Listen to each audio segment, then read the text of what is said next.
사람들은 종종 묻는다. 언제부터 그렇게 살게 되었느냐고. 하루하루를 마지막인 것처럼 밥 한 끼를 차리면서도 온 마음을 다하는 그 버릇이 어디서 왔느냐고. 그러면 나는 잠깐 숨을 고른다. 대답 대신 아버지의 목소리가 먼저 떠오르기 때문이다. 전화기 너머로 들려오던 약간 들뜬 그 목소리. 지혜야, 아빠가 오늘 큰 놈을 잡았다. 집에 가면 엄마한테 매운탕 끓여달라고 해라. 뼈째 푹 고아서 국물이 뽀얗게 나오게. 그 말이 아버지가 내게 남긴 마지막 문장이었다. 그해 가을은 유난히 맑았다. 하늘이 높다는 말이 진부하지 않을 만큼 구름 한 점 없이 쪽빛으로 펼쳐진 토요일 아침이었다. 아버지는 새벽 4시에 일어나 낚시 가방을 챙겼다. 현관에서 운동화 끈을 묶는 소리가 중학교 2학년이던 나를 잠깐 깨웠지만 이불 속에서 눈만 반쯤 떴을 뿐이다. 아버지는 우리 방문을 살짝 열고 들여다보았다. 뒷모습만 보였을 텐데도 이상하게 나는 그때 아버지가 웃고 있었다는 것을 안다. 문이 닫히는 소리, 현관 밖에서 차 시동이 걸리는 둔탁한 진동, 그리고 새벽 공기를 가르며 멀어지는 엔진 소리. 그것이 아버지가 이 집에서 만들어낸 마지막 생활의 소음이었다. 전화가 온 것은 오후 2시쯤이었다. 엄마는 부엌에서 감자를 깎고 있었고 나는 거실 바닥에 엎드려 수학 문제집을 풀고 있었다. 아버지 핸드폰 번호가 뜨자 엄마는 칼을 내려놓으며 가볍게 받았다. 여보세요? 하는 엄마의 목소리에는 아무런 긴장이 없었다. 아버지는 흥분한 어조로 말했다. 민물 장어를 2마리나 잡았다고. 저수지 2갈에 그늘진 자리에서 연달아 입질이 왔다고. 옆에 앉은 낚시 동호회 형님이 부러워서 자리를 옮겼다는 이야기까지 덧붙이며 웃었다. 엄마는 도마 위에 놓인 감자를 내려다보며 그래요. 그럼 매운탕 재료 좀 사와요. 라고 대꾸했다. 아버지는 아니 이 녀석들은 소금구이가 제격이지 하고 말하다가 잠깐 끊겼다. 그리고 다시 이어진 목소리는 조금 낮아져 있었다. 아, 근데 지혜한테 전해줘. 매운탕은 아빠가 다음에 더 큰 놈 잡아서 꼭 끓여주겠다고. 뼈째 푹 고운 거. 엄마는 알았어요. 조심히 와요. 라고 말하며 전화를 끊었다. 아버지의 심장이 멈춘 것은 그로부터 정확히 4시간 뒤였다. 저수지에서 돌아오는 길 운전대를 잡은 채였다고 들었다. 협심증이었다. 평소에도 가끔 가슴이 답답하다고 했지만 병원에 가자는 엄마의 말을 매번 손살에 치며 넘겼다. 괜찮아. 좀 쉬면 나. 라는 말이 아버지의 습관이었다. 괜찮다는 말을 너무 쉽게 하는 사람이었다. 동승했던 낚시 동호회 회원이 응급실까지 데려갔지만 이미 늦었다고 했다. 의사는 도착 당시 이미 심정지 상태였다는 말을 엄마에게 건넸고 엄마는 병원 복도 플라스틱 의자에 앉아 감자 전분이 묻은 손을 무릎 위에 올린 채 아무 소리도 내지 않았다. 나는 그 옆에 서 있었다. 14살이었다. 울어야 한다는 것은 알았지만 눈물이 나오지 않았다. 대신 이상한 생각이 머릿속을 빙빙 돌았다. 매운탕. 아버지가 다음에 끓여주겠다고 한 그 매운탕. 뼈째 푹 고아서 국물이 뽀얗게 나오는 그것. 다음이라는 말이 얼마나 무책임한 약속인지 그때 처음 알았다. 다음은 오지 않았다. 아버지의 다음은 영영 오지 않았다. 장례식장에서 3일을 보내는 동안 나는 국밥집에서 나오는 설렁탕 냄새를 맡았다. 뽀얀 국물. 그 냄새가 코끝을 스칠 때마다 목 안쪽이 바짝 조여왔다. 조문객들이 건네는 위로의 말은 하나도 기억나지 않는다.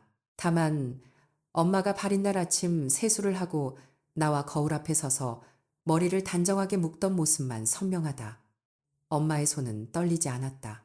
눈두덩이 부어 있었지만 입술을 꾹 다물고 검은 옷깃을 가지런히 여미고 나를 돌아보며 말했다. 지혜야, 밥 먹자. 그 한마디가 엄마의 방식이었다. 무너지는 대신 밥을 차리는 것. 울음 대신 국을 끓이는 것. 아버지가 떠난 뒤 집은 조용해졌다. 주말이면 새벽부터 낚시 가방을 꾸리던 부산한 소리가 사라졌고 저녁 식탁에서 오늘 회사에서 있었던 일을 과장 섞어 들려주던 목소리도 없었다. 그 빈자리를 엄마는 일로 채웠다. 아버지가 다니던 회사에서 나온 보험금과 퇴직금은 생각보다 적었다. 엄마는 동네 분식집에서 아침 6시부터 밤 10시까지 일했고 쉬는 날에는 반찬 주문을 받아 새벽까지 김치를 담갔다. 엄마의 손에는 늘 고춧가루 물이 들어 있었고 손등은 거칠어져 갈라진 틈 사이로 피가 배어나왔다. 그런데도 엄마는 한 번도 힘들다는 말을 하지 않았다. 대신 이런 말을 했다. 지혜야, 남한테 기대면 안 된다. 네 밥은 네가 차려야 해. 그 말이 내 뼈에 새겨졌다. 글자 그대로가 아니라 글자 아래에 깔린 엄마의 공포와 결기까지 함께. 누군가에게 의지했다가 그 사람이 갑자기 사라지면 남은 사람은 감자 전분 묻은 손으로 병원 복도에 앉아야 한다는 것을 엄마도 나도 이미 알고 있었다. 고등학교에 들어간 뒤 나는 요리에 매달렸다. 처음에는 엄마를 돕기 위해서였다. 분식집 반찬 만드는 일을 거들다 보니 칼질이 빨라졌고 양념의 비율을 몸이 기억하게 되었다. 대학은 식품영양학과를 선택했다.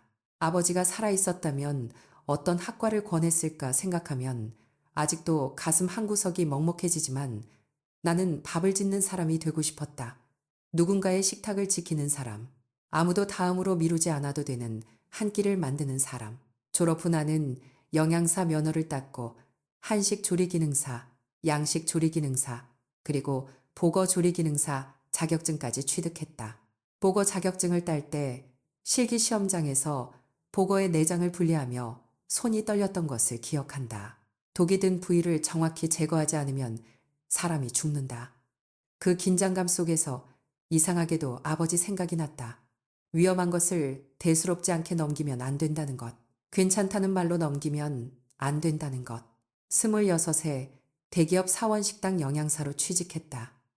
매일 300명분의 식단을 짜고 새벽에 식자재를 검수하고 조리원들과 함께 국을 끓였다. 뽀얀 국물이 쏟아내서 보글거릴 때마다 아버지의 목소리가 어렴풋이 들렸다. 뼈째 푹 고아서 국물이 뽀얗게 나오게. 그때마다 나는 국 짜든 손을 잠깐 멈추고 속으로 중얼거렸다. 아빠, 오늘도 끓이고 있어. 매일 끓이고 있어. 그것이 내 시작이었다. 아버지의 부재가 남긴 구멍을 나는 밥으로 메웠다. 슬픔을 양념처럼 녹여넣고 그리움을 불 조절하듯 다스리며 하루하루를 다음으로 미루지 않고 살았다. 행복은 예고 없이 사라진다는 것을 14살에 배운 아이는 26이 되어서도 여전히 그 교훈 위에 서 있었다. 사원식당의 아침은 늘 전쟁이었다. 새벽 5시 반에 출근해서 육수를 올리고 6시까지 밥을 안 치고 7시 전에 반찬 12가지를 완성해야 했다. 지혜는 그 전쟁이 좋았다. 칼이 도마를 두드리는 리듬소 뚜껑 사이로 새어나오는 김된장이 보글보글 끓는 소리. 그 모든 것이 그녀를 살아있게 만들었다. 그 사람을 처음 본 건 점심 배식대 앞에서였다. 영업3팀 박문영. 키가 크고 어깨가 넓었으며 식판을 들고 서 있는 모습이 유난히 자연스러운 남자였다. 그가 배식대 앞에 서서 말했다. 영양사님, 오늘도 된장찌개입니까? 지혜가 국자를 들어 찌개를 퍼담으며 대답했다. 네 싫으시면 안 드셔도 됩니다. 그가 웃었다. 아니요, 좋아서 그러는 겁니다. 여기 된장찌개 먹고 나서 3kg가 쪘어요. 지혜는 멈칫했다. 배식대 너머로 그의 얼굴을 올려다보았다. 그건 된장찌개 탓이 아니라 밥을 2공기씩 드시기 때문입니다. 주변에 있던 직원 몇 명이 웃음을 터뜨렸고 문영도 민망한 듯 고개를 긁적이며 웃었다. 그 웃음이 문제였다. 입꼬리가 먼저 올라가고 눈이 반박자 늦게 따라 웃는 모양이 어딘가 익숙했다. 마치 오래전에 본 적 있는 사람처럼. 그 뒤로 문영은 매일 배식대 앞에서 한마디씩 건넸다. 영양사님, 오늘 계란말이 좀 짭니다. 그러면 지혜가 대답했다. 간이 센 게 아니라 입이 예민하신 겁니다. 영양사님 생선구이가 완벽합니다. 그러면 지혜가 고개를 숙이며 말했다. 칭찬은 밥 한 공기로 해주세요. 그런 대화가 한 달쯤 이어졌을 때 문영이 처음으로 배식 시간이 아닌 때에 식당에 나타났다.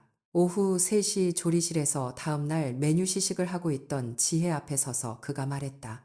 저녁에 밥 한 번 같이 먹을 수 있을까요? 여기 말고 밖에서요. 지혜는 손에 들고 있던 젓가락을 내려놓았다. 심장이 한 박자 빠르게 뛰었다.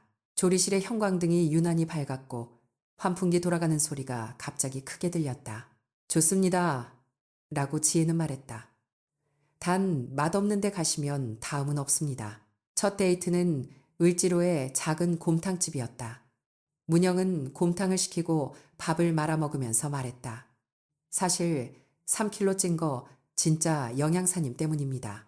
매일 점심시간이 기다려져서 밥을 2공기씩 먹은 거예요. 지혜는 국물을 떠먹다가 숟가락을 멈추었다.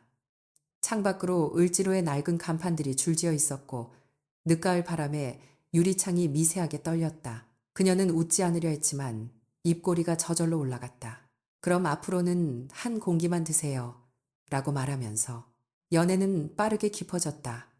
문영은 다정했다.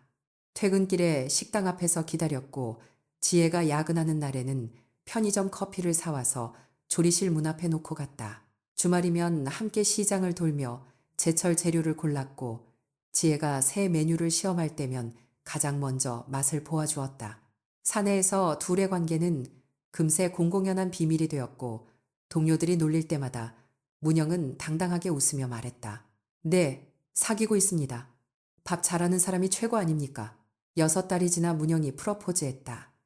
한강공원 벤치에서 특별한 반지 하나 없이 다만 이렇게 말했다. 지혜씨, 나 평생 지혜씨 밥 먹고 살고 싶습니다. 지혜는 그 순간 아버지를 떠올렸다. 뼈째 푹 고아서 뽀얗게 나오는 매운탕. 누군가에게 밥을 해주고 그 밥을 함께 먹는 것. 그것이 사랑이라고 믿었던 사람. 지혜의 눈시울이 붉어졌고 그녀는 고개를 끄덕였다. 양가 상견례는 강남의 한정식집에서 잡혔다. 지혜의 어머니가 정성껏 한복을 차려입고 차를 몰고 약속 장소로 향했다. 문영이 미리 전화해서 말했다.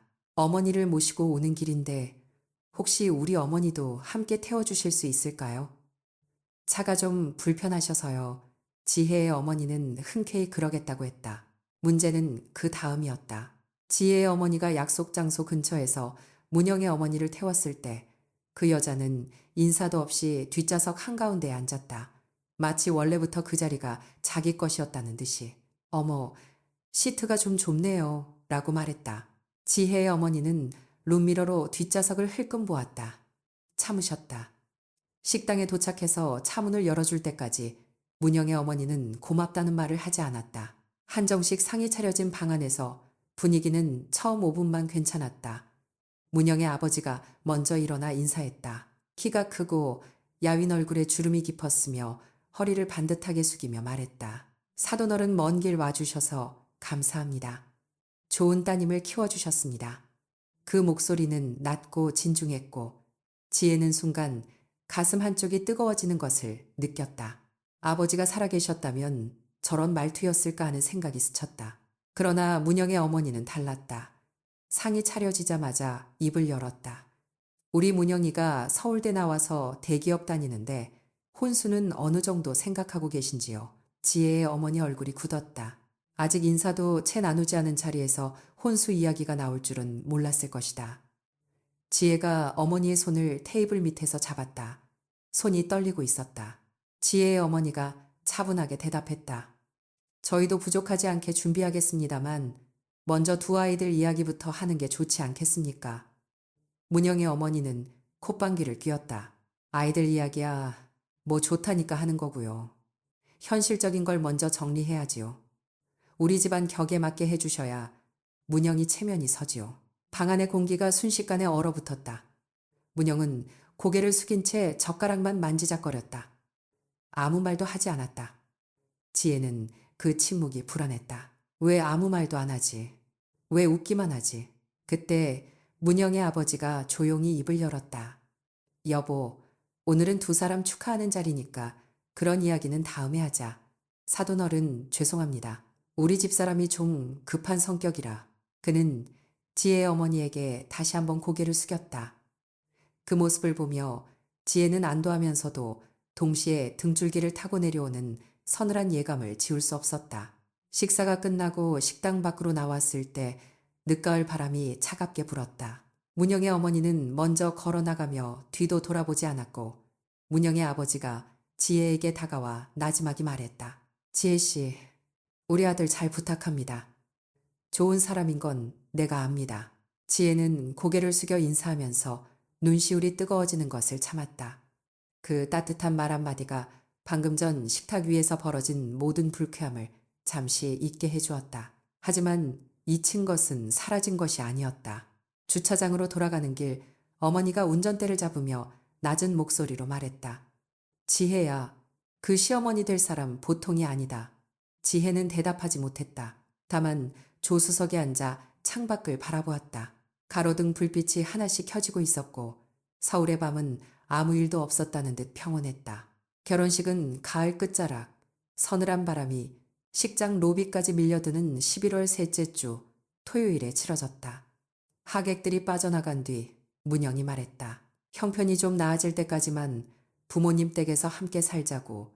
지혜는 그 말을 들으며 고개를 끄덕였지만 가슴 한편에 어머니의 경고가 얼음 조각처럼 박혀 녹지 않았다. 그 시어머니 보통이 아니다. 어머니의 낮은 목소리가 귓속에서 지워지지 않았다. 시댁은 서울 외곽 오래된 아파트 단지 안에 있었다. 현관문을 열자마자 시어머니가 거실 소파에 등을 기대고 앉아 텔레비전을 보고 있었고 고개조차 돌리지 않은 채 첫마디를 던졌다. 신발장 왼쪽 칸은 건드리지 마라. 문숙이 거니까. 문숙은 문영의 여동생이었다. 30을 넘긴 나이에 직장 없이 시댁 안방 옆 작은 방을 차지한 채 낮잠과 배달 음식으로 하루를 보내는 여자였다. 지혜가 짐을 끌고 들어서는 동안 문숙은 방문 틈 사이로 한번 흘낏 쳐다보더니 코웃음을 치고 문을 닫았다. 첫날 밤 지혜는 좁은 방 한쪽에 이불을 깔면서 벽 너머로 들려오는 시어머니의 통화 목소리를 들었다. 그 며느리 얼굴이 워낙 복이 없어서 걱정이야. 웃음 섞인 말투였지만 웃음 아래 깔린 경멸의 톤을 지혜는 놓치지 않았다. 문영은 이미 코를 골며 잠들어 있었다. 아침 5시 반 시어머니가 안방문을 두드렸다. 아침은 언제 차릴 거냐. 지혜는 눈을 비비며 부엌에 섰다. 냉장고에는 식재료가 거의 없었다. 시금치 반단과 두부 한 모, 계란 4알. 그것으로 국을 끓이고 반찬 2가지를 만들어 상을 차렸다. 시어머니는 수저를 들더니 국물을 한 모금 머금고는 이게 국이냐 물이지 하며 수저를 내려놓았다. 문숙이 킥킥 웃었다. 지혜는 아무 말 없이 젓가락을 쥔 손을 꽉 움켜쥐었다. 그 순간 시아버지가 식탁에 앉았다.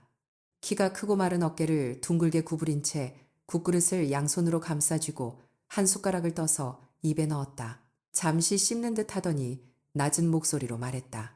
시금치국 오랜만이다. 고맙다 지혜야. 그 한마디에 지혜의 움켜진 손이 조금 풀렸다. 시어머니가 국물이 싱겁다며 혀를 차는 소리가 뒤에 이어졌지만 시아버지는 끝까지 국그릇을 비웠다. 패턴은 빠르게 굳어졌다. 지혜는 새벽에 일어나 네 식구 아침상을 차리고 회사에 출근해 사원식당에서 수백 인분의 점심을 관리한 뒤 퇴근하면 시어머니가 미리 메모해둔 장보기 목록을 들고 마트를 돌았다. 저녁상은 반찬이 최소 5가지여야 했고 시어머니는 매번 1가지 이상을 트집 잡았다. 잡채가 너무 짜다, 전이 눅눅하다, 배추가 물러 빠졌다.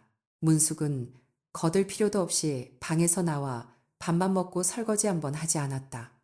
지혜가 조심스럽게 도와달라고 말한 적이 있었다. 문숙은 고개를 한쪽으로 기울이더니 언니가 며느리지 내가 며느리냐 하고 방문을 닫아버렸다. 어느 일요일 오전이었다. 시아버지가 부엌에 들어왔다. 지혜가 평안도식 만둣국을 끓이고 있었다. 손은 돼지고기와 숙주나물 두부를 넣고 참기름 한 방울로 마무리하는 지혜가 음식 서적에서 배워 자신만의 레시피로 다듬은 것이었다. 시아버지는 냄비 앞에 서서 한참 국물 냄새를 맡더니 말했다. 나 어릴 때 어머니가 해주시던 것과 비슷한 냄새가 난다. 지혜는 아버님 고향이 평안도이시죠? 하고 물었다. 시아버지가 고개를 끄덕이며 눈을 내리깔았다. 그 눈가에 옅은 물기가 번지는 것을 지혜는 보았다. 시아버지가 낮게 중얼거렸다. 우리 집에 네가 온 게 참 복이야. 선물 같은 며느리다. 지혜는 그 말을 들으며 코끝이 시큰해졌다. 누군가에게 밥을 해주고 함께 먹는 것이 사랑이라고 믿었던 14살의 지혜가 가슴 안에서 고개를 들었다. 하지만 따뜻함은 오래가지 않았다. 시어머니의 시달림은 갈수록 집요해졌다. 어느 날 퇴근 후 지혜가 문영에게 전화로 오늘 너무 힘들었다고 토로한 내용이 그대로 시어머니 입에서 나왔다. 지혜는 소름이 끼쳤다. 몰래 확인해 보니 시어머니가 지혜의 구형 핸드폰에 통화 녹음 앱을 설치해두고 있었다. 지혜의 손이 떨렸다. 문영에게 말했다. 당신 어머니가 내 전화를 녹음하고 있었어. 문영은 한참을 침묵하더니 어머니가 그럴 리가 없다고 네가 예민한 거 아니냐고 했다. 그 밤 지혜는 화장실 세면대 앞에 서서 거울 속 자신의 얼굴을 오래 들여다보았다. 거울 안의 여자는 눈밑이 까맣게 내려앉아 있었다. 결정적 사건은 결혼 넉 달째 되던 겨울에 터졌다. 지혜 어머니 생신을 맞아 외식 자리를 마련했는데 시어머니가 초대받지도 않고 따라왔다. 한정식집에서 지혜 어머니를 향해 딸 교육을 잘못시켜서 며느리 버릇이 그 모양이라고 소리를 질렀다. 식당 안에 다른 손님들이 일제히 고개를 돌렸다. 지혜 어머니가 수저를 내려놓고 자리에서 일어섰다. 눈이 벌겋게 충혈된 채 한마디만 했다. 사돈어른, 이건 아닙니다. 시어머니는 비웃으며 네가 뭔데 나한테 따져 하고 목소리를 더 높였다. 그 순간 시아버지가 시어머니의 팔을 잡았다. 낮고 단호한 목소리였다. 그만해 이 사람아. 더 이상 이러면 나도 가만히 있지 않겠어. 시어머니는 얼굴이 하얗게 변하더니 가방을 들고 식당을 나갔다. 시아버지는 지혜와 지혜 어머니를 향해 깊이 허리를 숙여 사과했다. 그 등이 떨리고 있었다. 그날 밤 지혜는 문영에게 선언했다. 나가서 살자. 더 이상 여기서는 못 살겠다. 문영은 이번에는 반대하지 않았다. 아내의 눈 속에 담긴 것이 분노가 아니라 마른 절망이라는 걸 알아본 것인지도 몰랐다. 보증금을 겨우 끌어모아 시댁에서 버스로 네 정거장 거리의 작은 빌라 반지하를 얻었다. 이삿짐을 풀고 첫날 밤 지혜는 오랜만에 깊이 잠들었다. 습기 찬 천장에서 물방울이 떨어지는 소리조차 자장가처럼 들렸다. 그 평화는 정확히 열흘을 버텼다. 토요일 아침 잠옷 차림으로 커피를 내리고 있는데 현관문 비밀번호를 누르는 소리가 났다. 짧은 전자음 뒤에 문이 열렸다. 시어머니가 실내화도 없이 구두를 신은 채 거실로 들어서고 있었다. 지혜는 커피포트를 든 손이 그대로 멈췄다. 시어머니가 거실을 둘러보며 말했다. 반지하에서 어떻게 사람이 사냐. 비밀번호는 문영이가 알려줬다. 앞으로 내가 수시로 올 테니까 알아서 해라. 지혜는 입술을 꽉 물었다. 뜨거운 커피 냄새와 차가운 구두 소리가 좁은 반지하 안에서 뒤섞이며 빠져나갈 곳 없는 벽이 사방에서 좁혀오는 느낌이었다. 문영에게 전화를 걸었다. 비밀번호를 왜 알려줬느냐고 물었다. 소화기 너머로 짧은 침묵이 흘렀고 돌아온 대답은 언제나 같았다. 어머니니까. 반지하 창문으로 들어오는 빛은 늘 반쪽짜리였다. 아침이 와도 방 안은 어둑했고 지혜는 그 희미한 경계 속에서 매일 눈을 떴다. 시어머니의 무단 침입 이후 현관 비밀번호를 바꿨지만 문영은 사흘간 말을 하지 않았다. 비밀번호를 바꾼 게 문제가 아니라 왜 바꿔야 했는지를 묻지 않은 침묵이 지혜의 가슴을 짓눌렀다. 그 침묵 사이로 시어머니의 전화가 날마다 꽂혔다. 처음에는 문영에게만 걸었지만 이내 지혜의 번호로도 쏟아졌다. 내용은 한결같았다. 결혼한 지 반년이 다 돼가는데 아이 소식이 없다. 몸에 문제가 있는 거 아니냐. 병원에 가봐라. 지혜가 전화를 받지 않으면 문영에게 같은 말을 반복했고 문영은 퇴근 후 식탁에 앉아 조심스럽게 그러나 어머니의 입술을 빌린 말투로 말했다. 산부인과 한번 가볼까. 마치 자기 생각인 것처럼 포장했지만 억양의 끝이 올라가는 방식이 시어머니와 똑같았다. 지혜는 젓가락을 내려놓으며 대답했다. 아이는 둘이 준비가 됐을 때 갖는 거야. 문영은 고개를 끄덕였지만 눈은 이미 텔레비전을 향해 있었다. 봄이 지나고 여름이 왔다. 장마철의 습기가 반지하 벽을 타고 올라오는 7월. 어느 날 문영이 야근이라며 자정을 넘겨 돌아왔다. 셔츠 칼라에 묻은 파운데이션 자국을 지혜는 보았다. 입술이 바짝 말랐지만 묻지 않았다. 묻는 순간 무너질 것 같았기 때문이다. 그날 이후 야근은 주 3번이 되었고 주말 골프 모임이 새로 생겼다며 토요일 아침마다 문영은 집을 비웠다. 골프채를 산 적이 없는 남자가 골프를 친다는 말을 지혜는 조용히 삼켰다. 8월의 어느 수요일 사원식당 조리실에서 사고가 났다. 대형 솥에서 끓던 육수를 옮기다 손잡이가 미끄러졌고 팔뚝 안쪽으로 뜨거운 국물이 쏟아졌다. 살검이 하얗게 일어나며 수포가 번졌고 동료들이 달려와 흐르는 물 아래 팔을 넣어 주었다. 응급실에서 2도 화상 진단을 받고 거즈로 감긴 팔을 안은 채 지혜는 문영에게 전화를 걸었다. 3번 울리고 끊겼다. 다시 걸었다. 이번에는 첫 번째 신호음에 거절당했다. 문자를 보냈다. 화상 입었어. 응급실이야. 읽음 표시가 떴지만 답은 오지 않았다. 저녁 9시 텅 빈 반지하에 혼자 돌아온 지혜는 감긴 팔을 무릎 위에 올려놓고 벽에 기대 앉았다. 화상 부위가 욱신거릴 때마다 심장도 함께 쑤셨다. 자정이 지나고 새벽 2시가 되었다. 문영의 전화기는 꺼져 있었다. 지혜는 거실 바닥에 앉은 채 천장에 곰팡이 얼룩을 세었다. 7개. 이사 왔을 때는 5개였는데 2개가 늘었다. 그 사실이 이상하게 슬펐다. 이 집도 이 결혼도 돌보는 사람 없이 번져가는 곰팡이 같았다. 새벽 4시 지혜는 전화기를 들었다. 손가락이 떨렸다. 시아버지의 번호를 눌렀다. 신호음이 3번 울린 뒤 낮고 잠긴 목소리가 들렸다. 지혜야, 무슨 일이냐? 지혜는 입을 열었다가 닫았다. 호흡이 갈라졌고 그 갈라진 틈 사이로 울음이 새어나왔다. 아버님, 저 더는 못하겠습니다. 길고 깊은 침묵이 흘렀다. 수화기 너머로 시아버지의 숨소리가 느리게 오갔다. 그 숨소리 속에 지혜는 아버지의 부재를 아버지가 살아있었다면 해주었을 말의 그림자를 들었다. 시아버지가 말했다. 알겠다. 너를 잡지 않으마. 그 한마디가 허락이었고 동시에 애도였다. 지혜는 전화를 끊고 옷장을 열었다.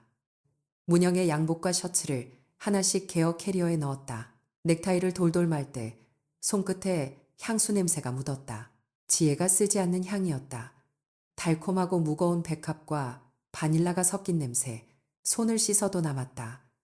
화상 거즈 위로 눈물이 떨어졌지만 지혜는 소리내어 울지 않았다. 울면 멈출 수 없을 것 같았고 멈추면 다시 이 집에 주저앉을 것 같았다. 아침 7시 문영이 돌아왔다. 현관문이 열리는 소리에 지혜는 거실 한가운데 서 있었다. 캐리어가 문영의 발 앞에 놓여 있었다. 문영의 얼굴은 피곤했고 셔츠 단추가 하나 어긋나 있었다. 지혜는 말했다. 어젯밤 어디 있었어? 문영은 시선을 피했다. 팀 회식이 길어져서 지혜는 고개를 저었다.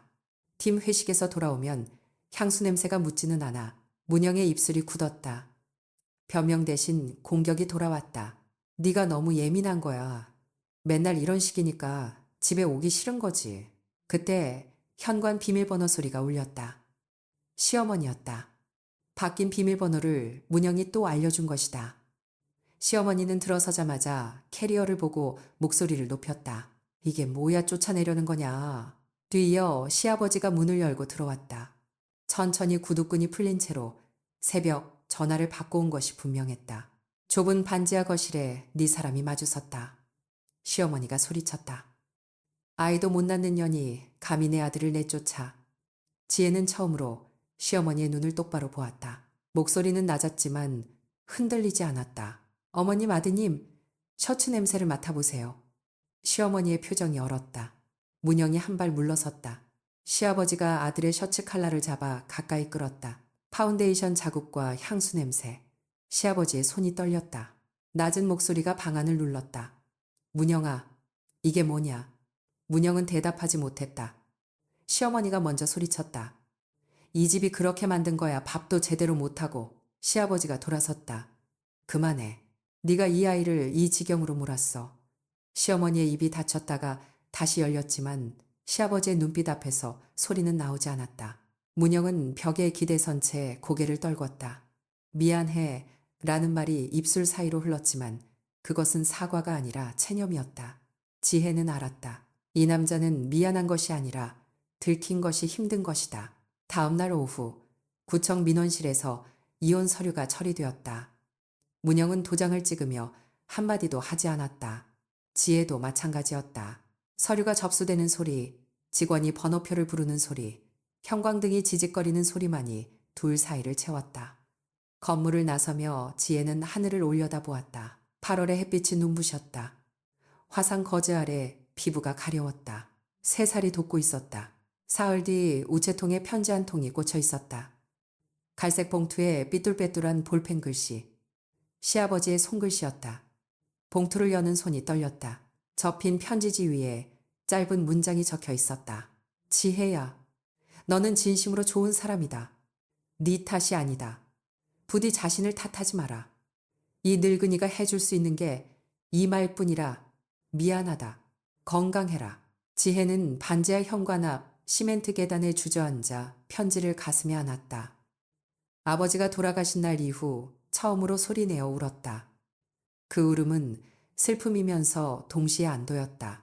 누군가 알아주었다는 것, 좋은 사람이라는 말 한마디가 무너진 세계의 잔해 속에서 디딜돌 하나를 놓아주었다. 팔 위에 거즈가 눈물에 젖었지만 그 아래에서 새살은 계속 자라고 있었다.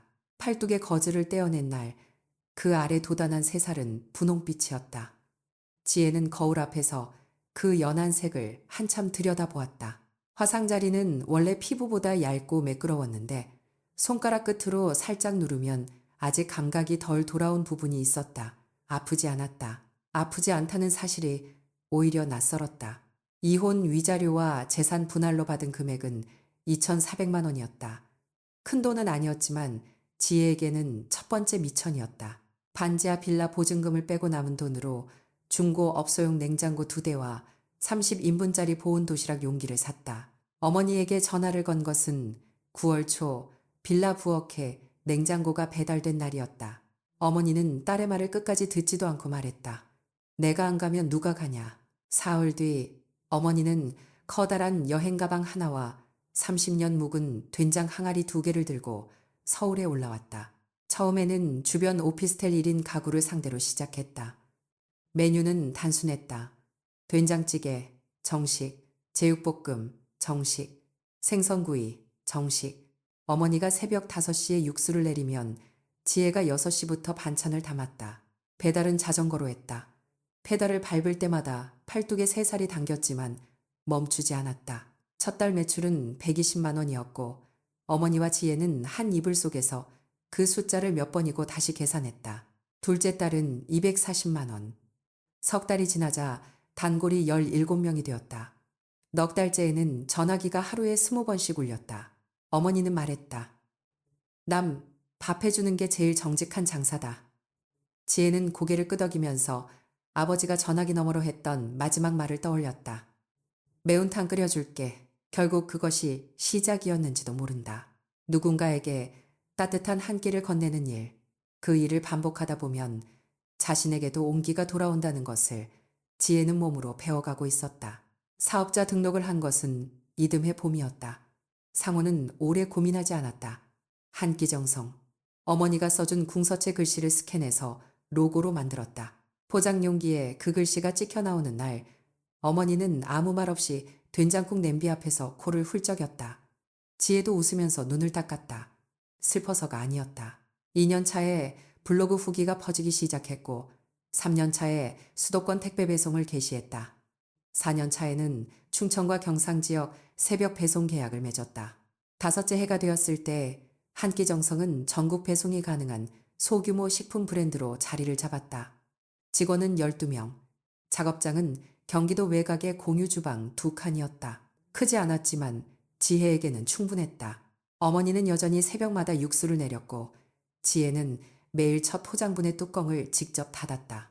38이 되던 해 물류 파트너사 대표와의 분기 미팅에서 지혜는 처음으로 심장이 조용히 뛰는 것을 느꼈다. 상대는 말이 적고 손이 컸으며 미팅이 끝난 뒤 주차장까지 걸어가는 지혜에게 한마디를 덧붙였다. 식사 한번 같이 하시죠. 밥 잘하시는 분이 직접 드시는 밥은 어떤지 궁금합니다. 지혜는 웃었다. 오래간만에 누군가의 말이 가시가 아니라 꽃처럼 느껴지는 순간이었다. 연애는 천천히 흘렀다. 서두르지 않는 사람이었다. 문영과는 달랐다. 문영은 강물처럼 빠르게 지혜를 휩쓸어 갔지만 이 사람은 나무처럼 묵직하게 곁에 서 있었다. 결혼은 이듬해 가을구청 혼인신고서 한 장으로 조용히 마쳤다. 예상치 못한 임신 소식이 찾아온 것은 그의 겨울이었다.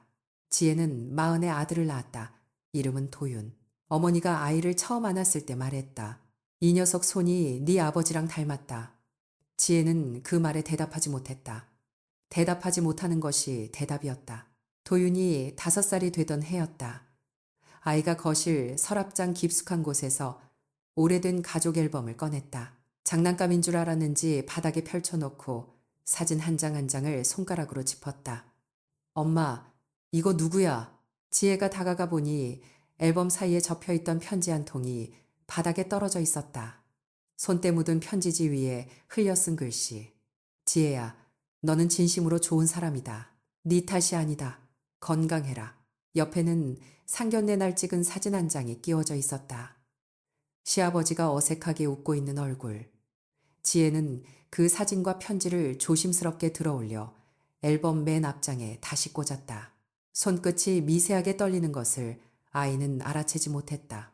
그로부터 몇 주 뒤 지혜는 서울 출장길에 올랐다. 대형 유통사와의 납품 계약 미팅이었다. 회의는 밤 9시가 넘어서야 끝났고 지혜는 택시를 잡으려다 지하 통로를 가로지르기로 했다. 늦은 시각에 지하도는 형광등 절반이 꺼져 있었고 축축한 콘크리트 냄새가 코끝에 걸렸다. 발걸음 소리가 벽을 타고 울렸다. 멀리서 소란이 들렸다. 웅성거리는 소리, 그리고 무언가를 걷어차는 둔탁한 충격음. 지혜가 모퉁이를 돌았을 때 눈에 들어온 것은 3명의 젊은 남자가 바닥에 웅크린 노인을 발로 차는 광경이었다.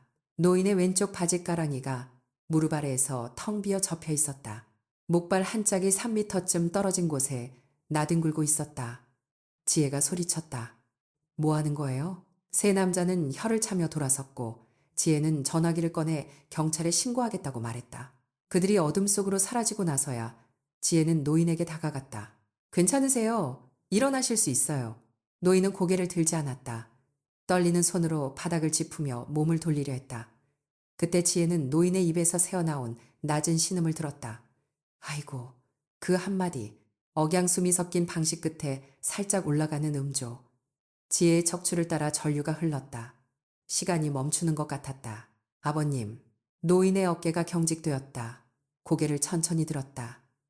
형광등의 희미한 빛 아래 드러난 얼굴은 오래전 기억 속의 그 사람이었지만 동시에 완전히 다른 사람이었다. 광대뼈가 도드라져 있었고 눈자위가 깊게 꺼져 있었다. 수염은 허옇게 자라 있었고 입술은 갈라져 있었다.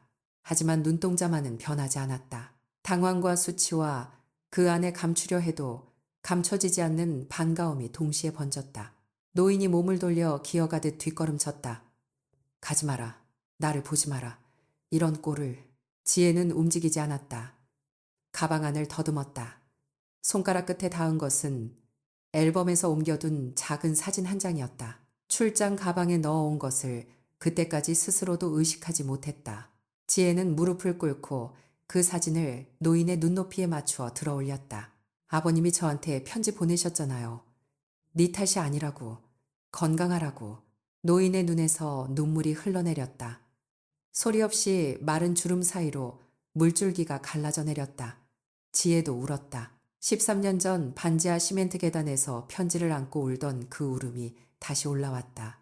지혜는 두 팔을 뻗어 노인의 마른 어깨를 감쌌다. 노인이 처음에는 몸을 굳혔지만 이내 고개를 떨구며 지혜의 어깨에 이마를 기댔다. 지하도의 찬 공기 속에서 두 사람의 울음이 벽을 타고 메아리 쳤다. 아무도 지나가지 않았다. 세상이 잠시 이 두 사람만을 위해 멈춰선 것처럼. 지하도 바닥은 차가웠다. 형광등 한 개가 간헐적으로 깜빡였고 먼 출구 쪽에서 택시 경적이 짧게 울렸다가 사라졌다. 지혜는 시아버지의 등을 감싸 안은 채 얼마나 오래 그렇게 있었는지 몰랐다. 손끝으로 전해지는 등뼈의 굴곡이 날카로웠다. 한때 넓고 단단했던 그 등이 새장처럼 가벼워져 있었다. 아버지.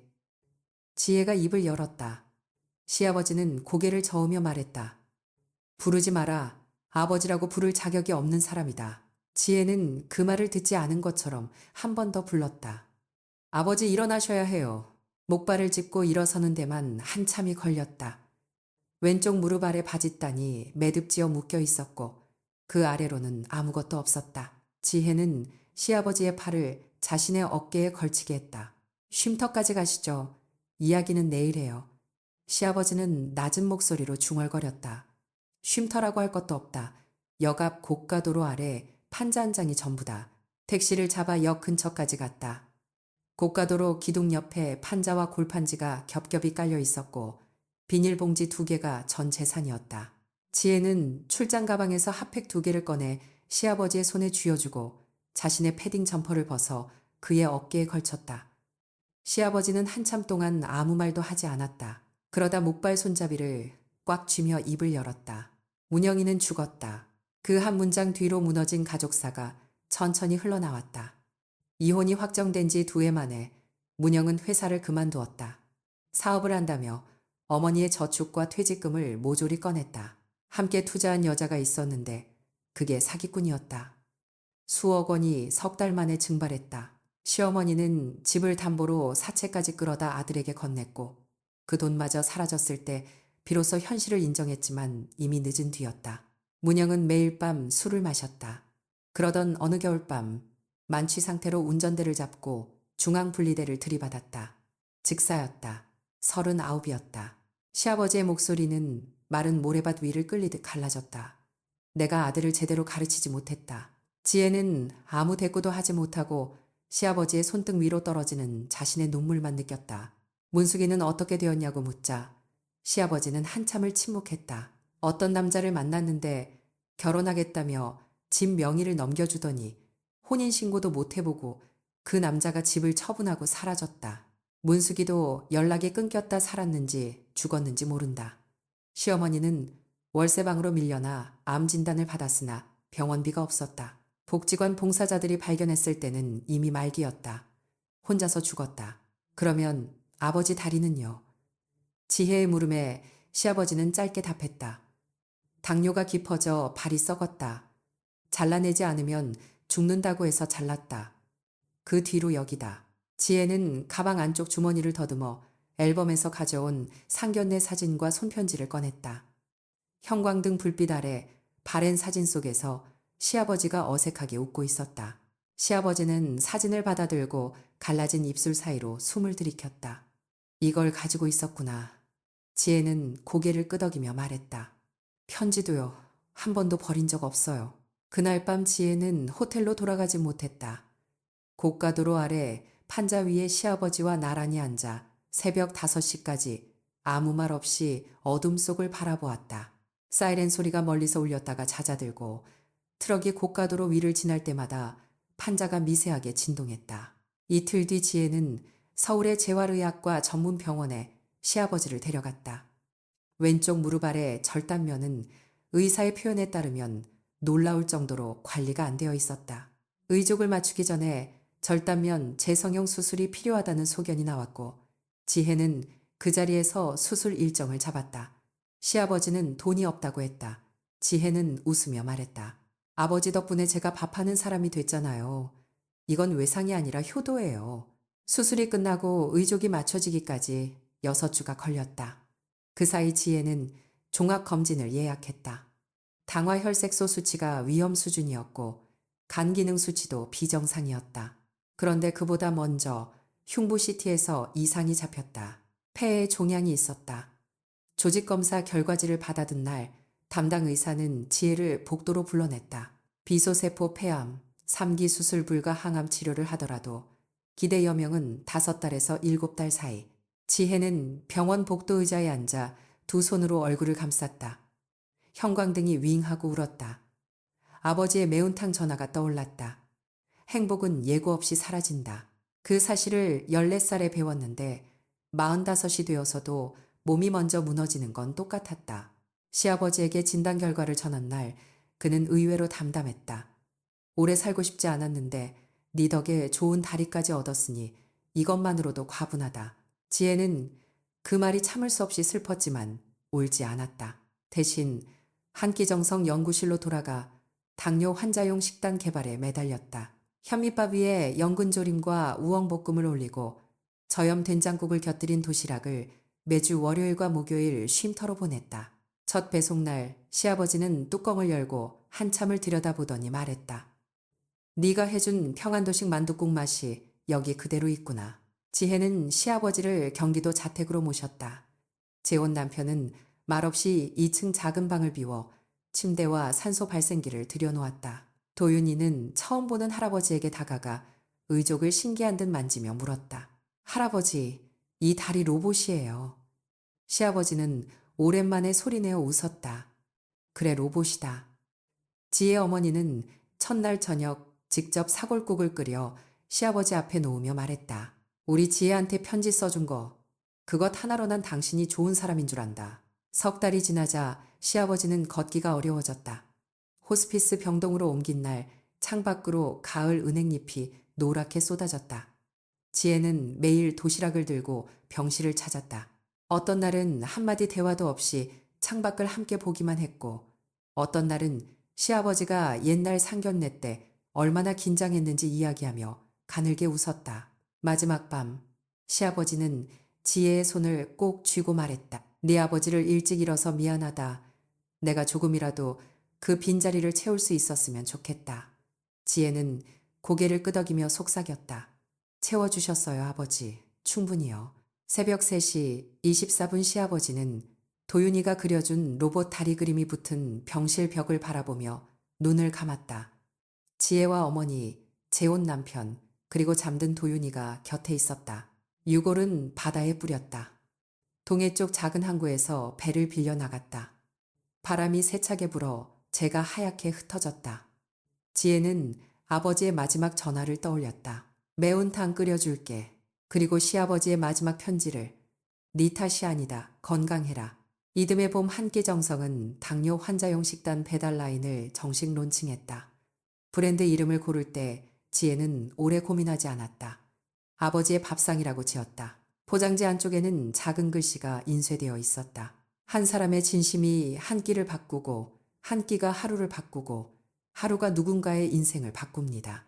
지혜는 종종 도윤이와 저녁 식탁에 앉아 생각한다. 고통으로 가득했던 시간 속에도 보석 같은 순간이 있었다. 아버지가 전화기 너머로 웃던 목소리, 시아버지가 만둣국을 먹으며 선물이라 불러주던 그 한마디. 그 순간들이 없었다면 지금의 밥상도, 지금의 자신도 존재하지 않았을 것이다. 좋은 사람 하나가 아픈 한 챕터 전부를 기억할 만한 것으로 만들어준다. 지혜는 도윤이의 밥그릇에 국을 떠넣으며 조용히 미소.